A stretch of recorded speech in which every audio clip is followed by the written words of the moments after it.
Welcome to True Echo, where powerful stories of justice, dignity, and standing your ground come to life. If you've ever had your boundaries tested or your peace invaded, this story will hit home.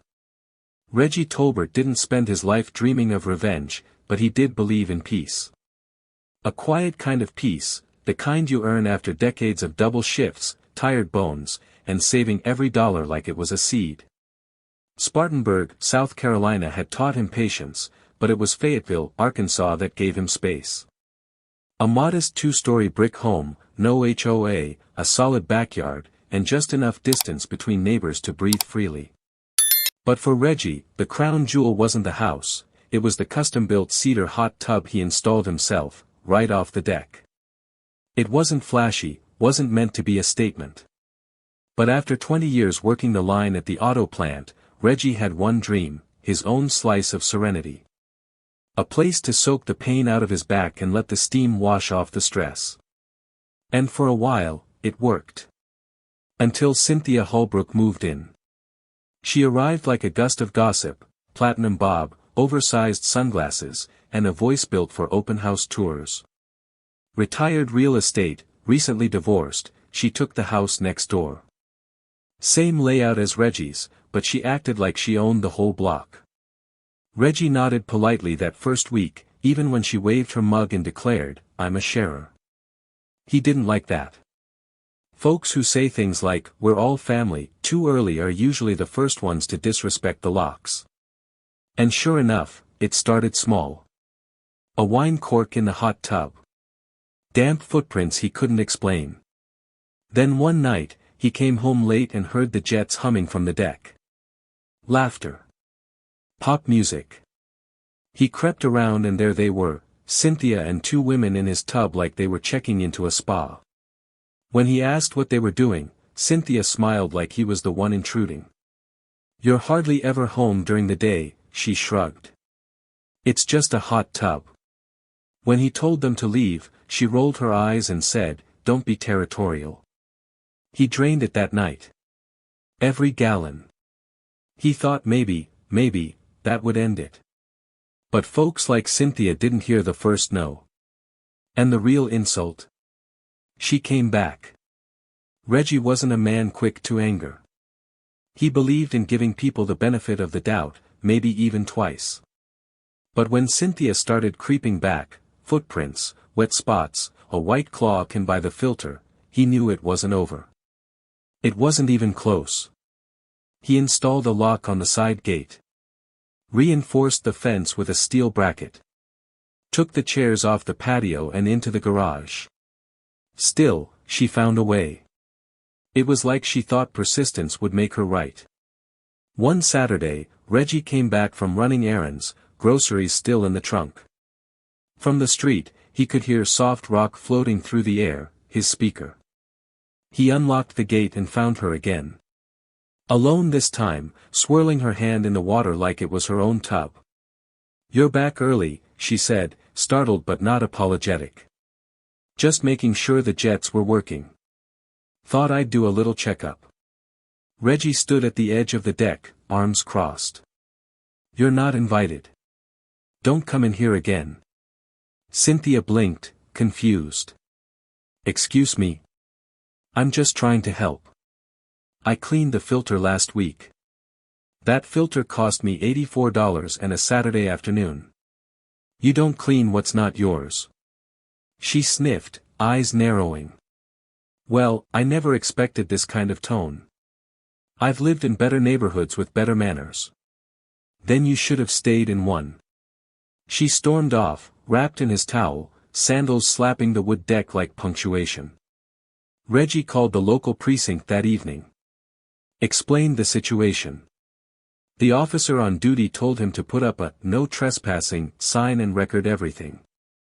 "We can't do much until it's official," the deputy said flatly, typing one-handed on a tablet. So that's exactly what Reggie did. Big bold metal sign.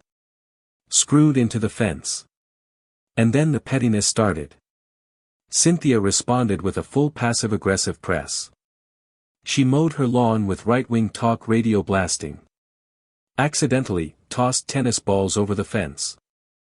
Left sarcastic notes on his mailbox complaining about chlorine stench drifting into her petunias. And then there were the remarks. You should clean the tub, neighbor. Might be mold. Saw a man in there last week, wasn't sure if he was your cousin or your tenant. Reggie said nothing. Just walked inside and logged the incident in a notebook. Date, time, quote. Camera angle. But the straw didn't break until a Tuesday morning.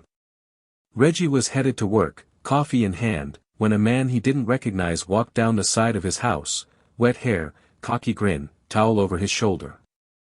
You lost? Reggie asked. The man waved him off. Nah. Cynthia said it was cool. Just using the tub. Said you work nights and don't care. Reggie didn't speak. Just stood still, watching the man saunter down the street, flip-flops smacking the pavement. It wasn't about water anymore. It was about respect.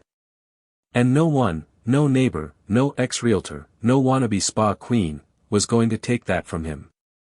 That night, he sat at his kitchen table, lights low, laptop open. Not searching for lawyers or fences. He looked up one thing: how to send a message without laying a finger on anyone. What he found changed everything. The answer came in the form of a product review. Reggie had been scrolling through forums for pool owners, places where exhausted people with nosy neighbors and raccoon problems swap tips like war stories. That's where he found it, a color-changing dye, invisible in cool water, but when heated and touched by skin, it turned a bright, inescapable electric purple. Safe, non-toxic, temporary, but not washable for at least 12 hours. He read the comments twice. It wasn't meant for revenge, it was marketed for parents dealing with teenagers sneaking into hot tubs at night. But for Reggie, it was something more, proof. Something Cynthia couldn't spin, couldn't deny, couldn't roll her eyes at. He clicked order without hesitation.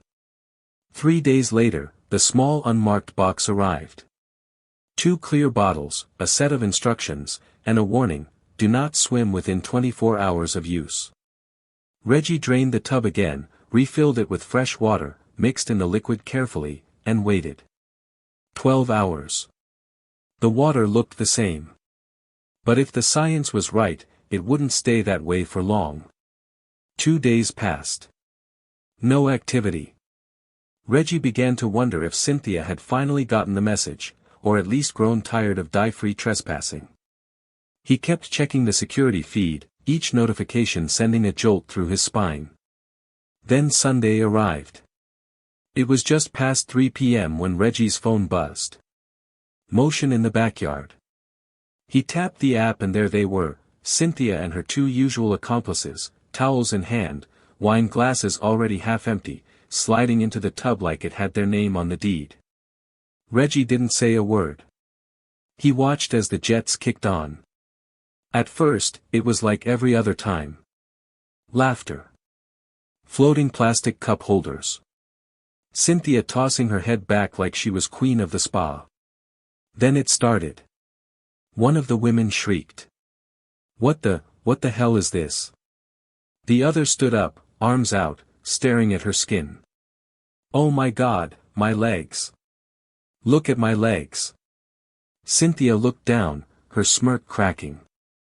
Vivid streaks of purple were blooming up her thighs, over her arms, down her chest. Her mouth fell open. What is this? They scrambled out, screaming, stained head to toe like a grape explosion. Cynthia slipped and knocked over her wine, almost pulled the control panel off the side of the tub. The others bolted for the gate, shrieking like they'd been branded, which, in a way, they had. From the kitchen window, Reggie watched with arms folded and a ginger ale in hand. He didn't laugh. Didn't cheer. He just stood there, soaking in the silence that followed their departure. Later that evening, the street buzzed. Not with gossip, yet, but with questions. By Monday morning, the block was talking. Someone had seen them running. Someone had recorded it. Someone posted a thread on the local Facebook group, anyone know why 3 women were running down Cypress Oak Drive covered in purple? The comments poured in. Speculation, jokes, disbelief. Reggie stayed out of it. Didn't comment, didn't share the footage. But just in case, he saved the video, twice. One for his cousin Tyrone. One for himself. That night, he bagged the stained towels they'd left behind and tossed them into the garbage. No bleach was going to fix that mess. And Reggie? He finally felt something close to peace. But Cynthia wasn't done. At exactly 9:30 the next morning, she pounded on his door like she was trying to wake the dead. Reggie opened it halfway. She stood there, cheeks flushed, folder in hand. "You tried to poison me." "The dye is pool safe," Reggie said, calmly. "Non-toxic. Google it." "My skin looked like I'd rolled in a marker factory. I had to use baking soda for 2 hours." "You weren't supposed to be in there," he said. "I was trying to save it." "You've been warned." Repeatedly. That was the cleanest message I could give without pressing charges. Cynthia snapped open her folder and shoved a piece of paper at him, a formal complaint. "I filed this with the city.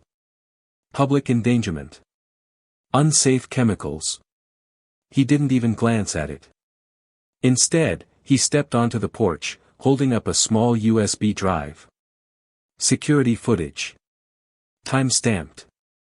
With audio. "You're in it."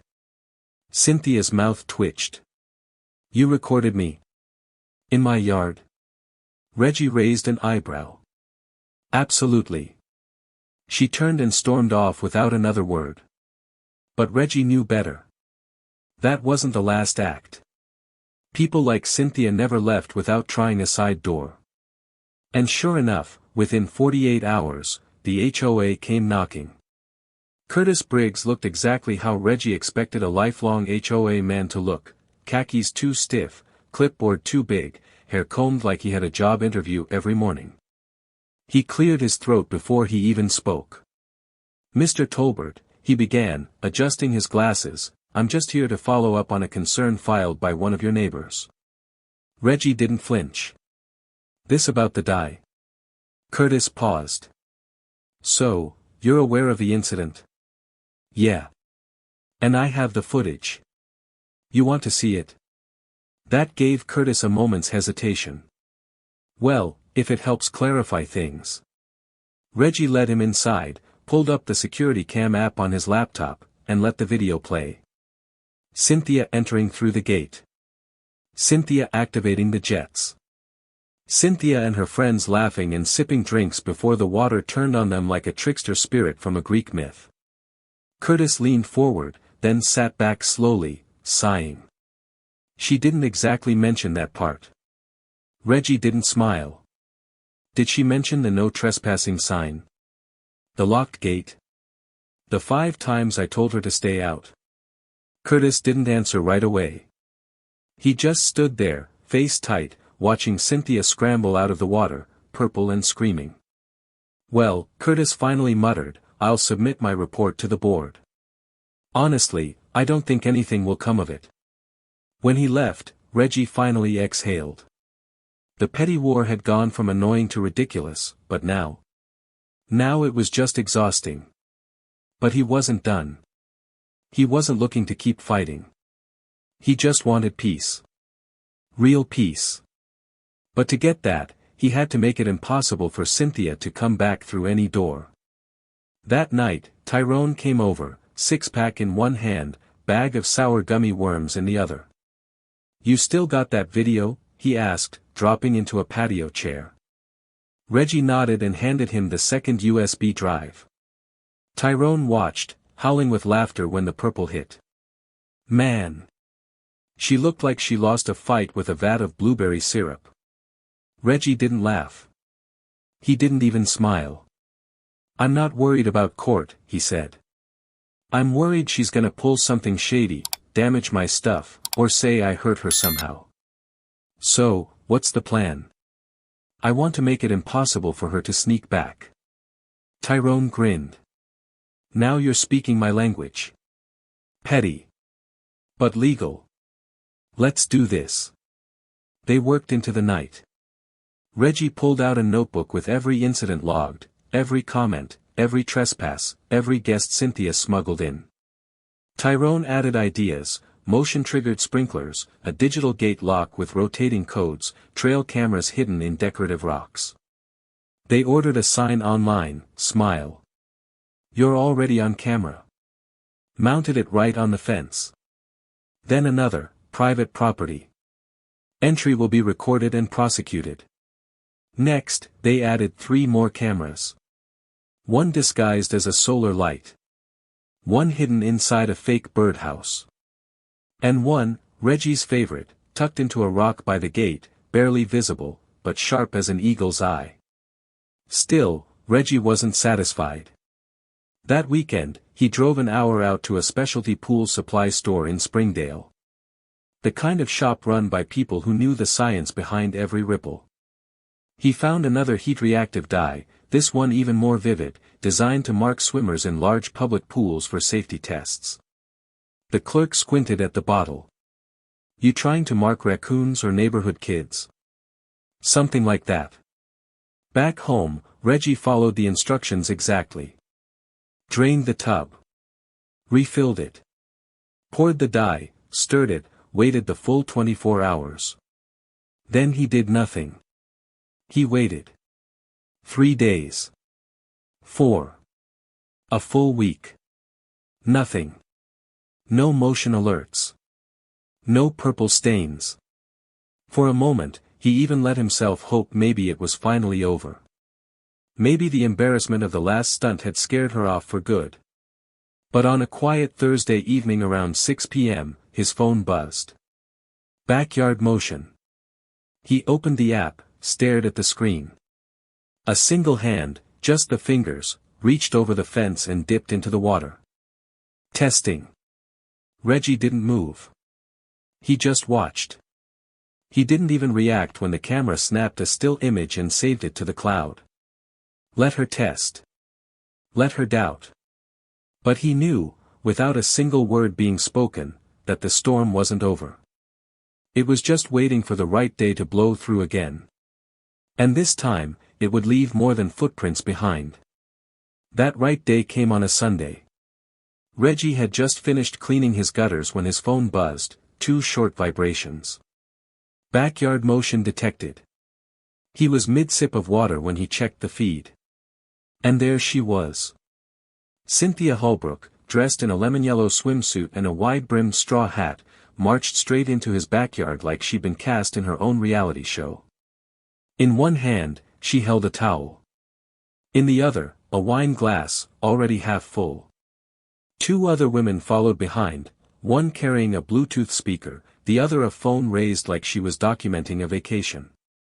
No hesitation, Reggie muttered. She didn't even knock. He tapped the screen, started a screen recording from the camera app. Just like last time, Cynthia walked right to the tub, tapped the control panel, and the jets kicked on like they were waiting for her.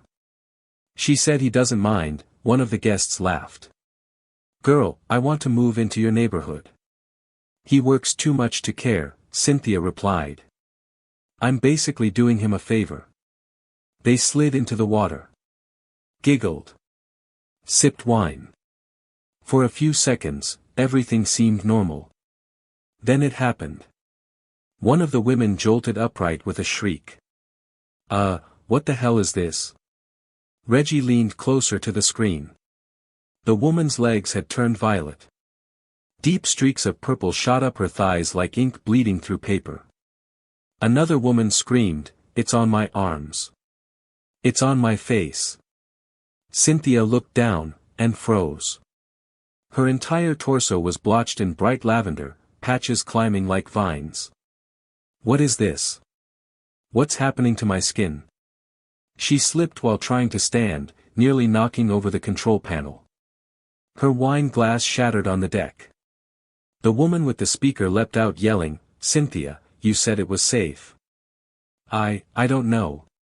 Cynthia panted, now stained head to toe. "This didn't happen before.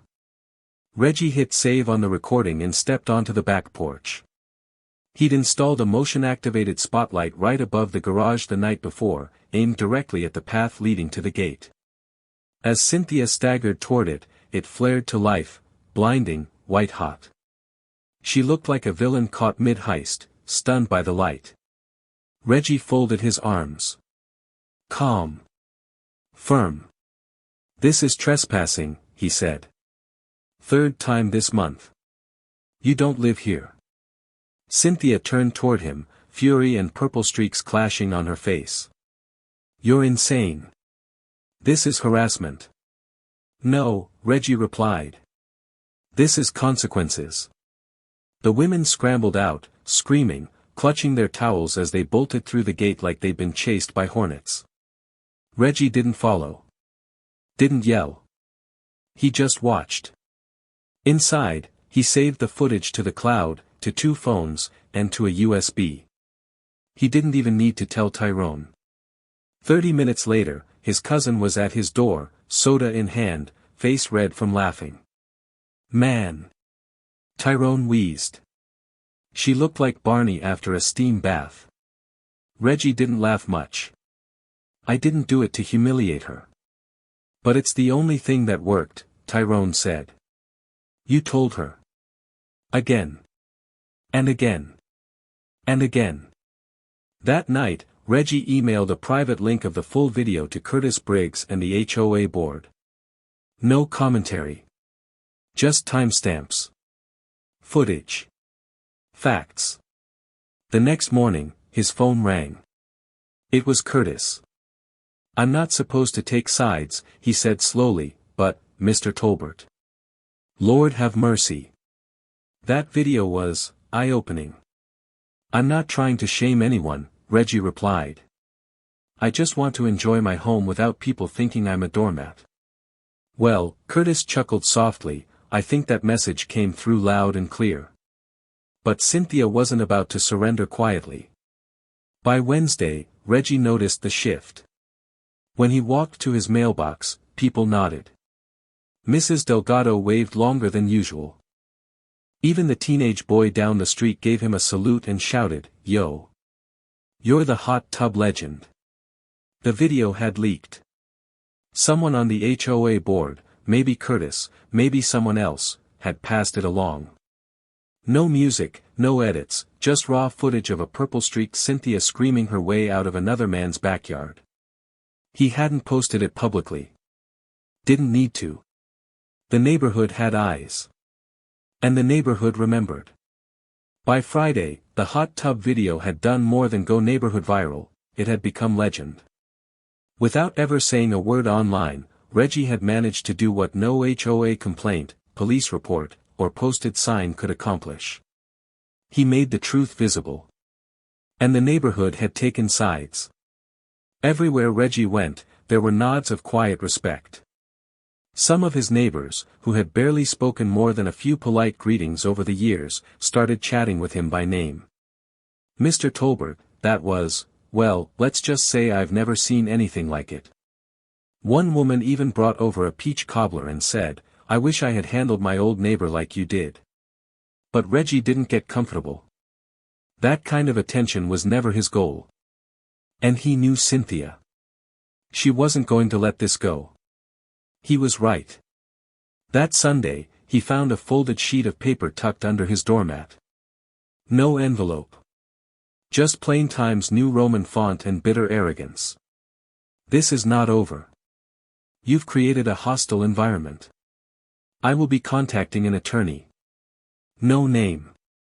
No signature. But he didn't need one. It reeked of Cynthia. That night, Reggie called Tyrone.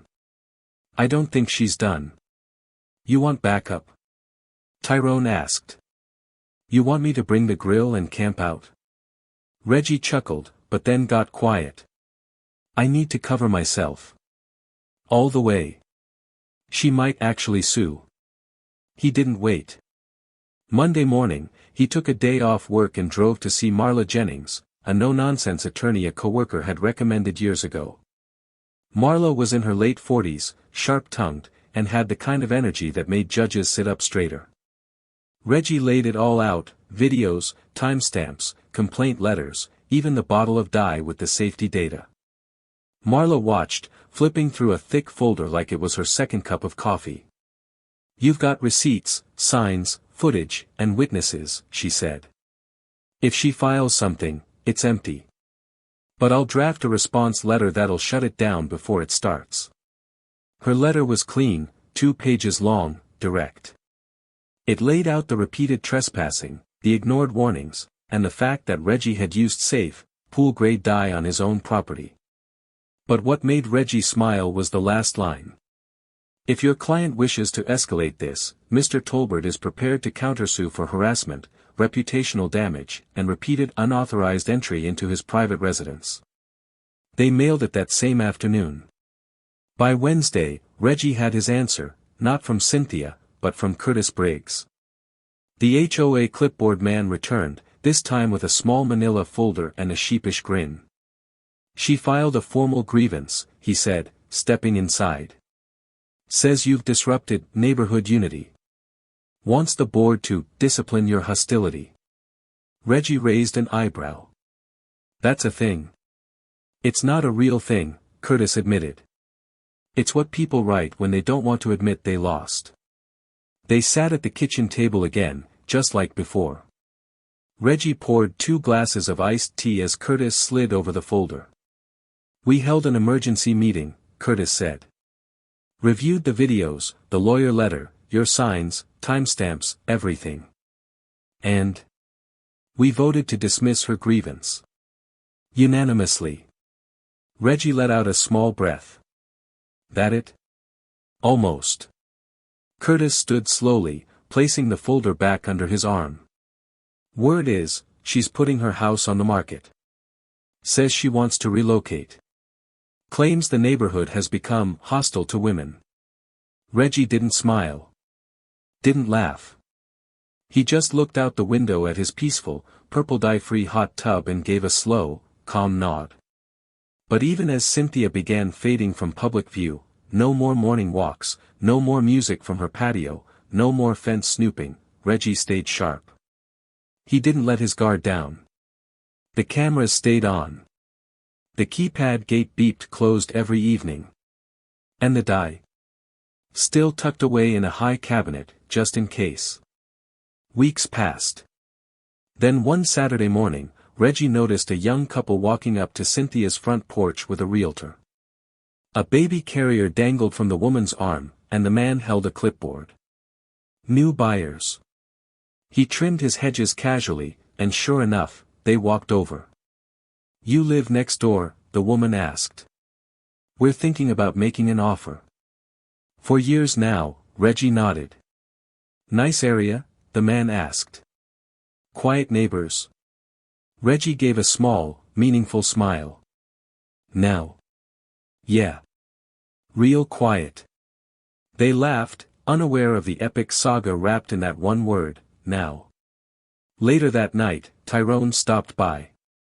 Dropped into a lawn chair and cracked open a soda. "So, Queen Grape moving out yet?" Reggie nodded toward the "for sale" sign. "Inspections next week." Tyrone looked at the hot tub, then back at Reggie. "Can't believe it came to all this. Over a damn hot tub." "It was never about the tub," Reggie said, voice low. "It was about respect." Tyrone nodded, slow and thoughtful. "Some folks don't believe in boundaries unless it's nailed into their pride." Reggie chuckled. "Well, hers is stained purple and on camera." They sat in silence, the hum of the jets softly bubbling in the background. No trespassers. No side eyes. No drama. Just peace. By mid-September, peace finally stuck. No more motion alerts. No more mystery towels. No more side glances from the fence line. The hot tub water stayed clean, clear, and untouched, just as Reggie had intended when he built it. But the silence, as welcome as it was, felt different now. It wasn't just quiet. It was earned. The street had changed. Not just because Cynthia was retreating, but because everyone had seen. And when people see the truth with their own eyes, they remember it. Mrs. Delgado stopped by one evening with a small potted plant wrapped in brown paper. Reggie opened the door, surprised. "I just wanted to say," she began, "a lot of us saw what happened, and some of us should have said something sooner." "You didn't owe me anything," Reggie replied. "Maybe not," she said, placing the plant in his hands, "but when you see wrong and stay quiet, all you're doing is protecting the loudest voice in the room." Reggie nodded, unsure how to respond. She gave a warm smile and added, "If you ever want tea, my door's open. I promise not to cannonball into your tub." That made him laugh, really laugh. And it felt good.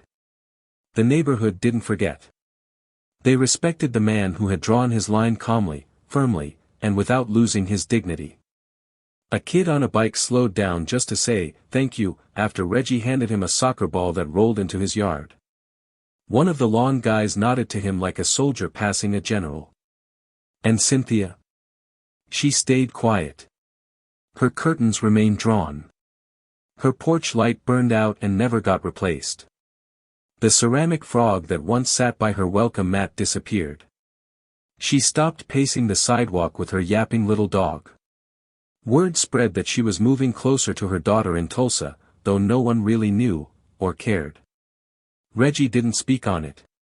He didn't need to.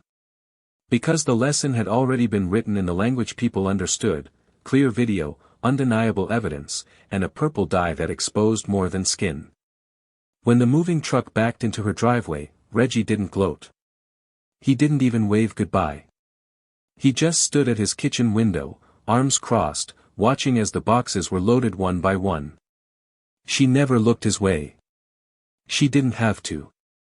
The story had already told itself, and the neighborhood had turned the final page.